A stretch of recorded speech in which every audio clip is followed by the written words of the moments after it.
পাকা তালের রসালো চিতই পিঠা একটা খেলেই বুঝবেন এর স্বাদ সত্যি বলছি ভোলার নয়। আসসালামু আলাইকুম প্রিয় দর্শক, আজ শেয়ার করব পাকা তালের নরম তুলতুলে আর স্পঞ্জির রসালো চিতই পিঠা। এই পিঠা যাদেরকেই খাওয়াবেন তারাই কিন্তু প্রশংসা করবেই করবে। তাই তালের সিজনে একবার হলো এই তালের চিতই পিঠাটি অবশ্যই ট্রাই করুন। আপনার পুরো পরিবার কিন্তু আপনার প্রশংসা করবে আর আপনার নিজেরও কিন্তু এটা খুবই ভালো লাগবে। তাই ভিডিওটি স্কিপ না করে দেখতে থাকুন। চলুন শুরু করি। বিসমিল্লাহির রহমানির রহিম। তো এখানে এক বাটি চাল নিয়েছি। চালটি আমি 4 থেকে 5 ঘন্টা ভিজিয়ে রেখেছিলাম। আর এই চালটা হচ্ছে সিদ্ধ চাল, আমাদের রোজকার যে ভাত রান্না করি সেই চাল। চালটা পানি ঝরিয়ে এবার গ্রাইন্ডিং জারে নিয়ে নিলাম।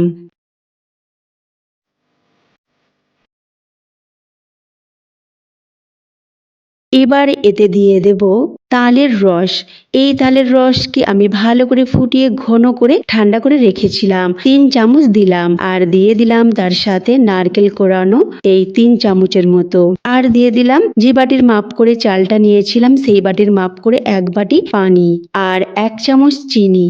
এবার সব উপকরণ খুব ভালো করে মিশিয়ে নিলাম। আর এতে দেব রান্না করা ভাত 2 চামচ। অবশ্যই রান্না করা ভাতটা দেবার চেষ্টা করবেন, বেশ নরম তুলতুলে হবে, তবে বেশি দেবেন না, ওই 1 থেকে 2 চামচ দেবেন। এবার ভালো করে এটাকে ব্লেন্ড করে নিলাম। তারপরে একটা বোলে ট্রান্সফার করে নিলাম। তারপরে গ্রাইন্ডিং জারটাকে ধুয়ে হাফ বাটি হালকা গরম পানি দিয়ে দিলাম। তো মোট এখানে আমার 1.5 বাটি পানি দেওয়া হলো। প্রথমে আমি নর্মাল পানি দিয়েছি আর এখন হালকা গরম পানি। এবার আমি একটু লবণ দিয়ে দিলাম স্বাদ মতো আর ভালো করে মিশিয়ে নিলাম।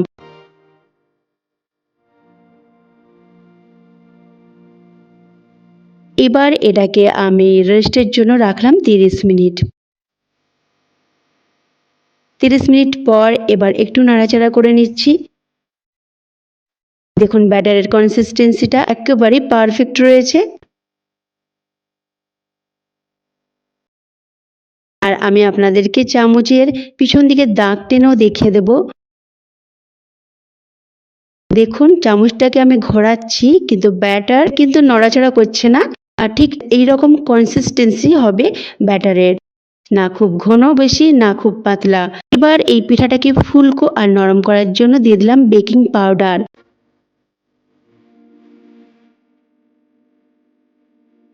বেকিং পাউডারটা দিয়েছি 1/4 চামচ আর ভালো করে মিশিয়ে নিলাম। বেকিং পাউডার না থাকলে আপনারা ইনোও দিতে পারেন, তাতেও কিন্তু পিঠে খুব ভালো হবে। এবার আগে থেকে কড়া বসিয়ে রেখেছি আর কড়াটাকে খুব ভালো করে গরম করে রেখেছিলাম।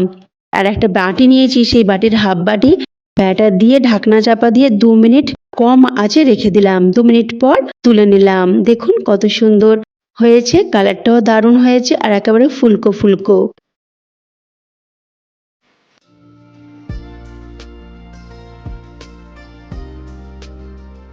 আর একটা আপনাদেরকে বানিয়ে দেখাচ্ছি। তো হাফ বাটি ব্যাটার দিয়ে আর ঢাকনা চাপা দিয়ে 2 মিনিট রাখবো। মনে রাখবেন যে পাত্রে চিতই পিঠাটি বানাবেন সেটা কিন্তু খুব গরম করতে হবে। গরম হবার পরে আপনারা ব্যাটারটা দিতে পারবেন, তবেই পিঠা খুব ভালো হবে। আর কম আঁচে পিঠাটা বানাবেন। তো আলহামদুলিল্লাহ আমার সব চিতই পিঠা একেবারে রেডি হয়ে গেছে, একেবারে নরম তুলতুলে ফুলকো ফুলকো স্পঞ্জি।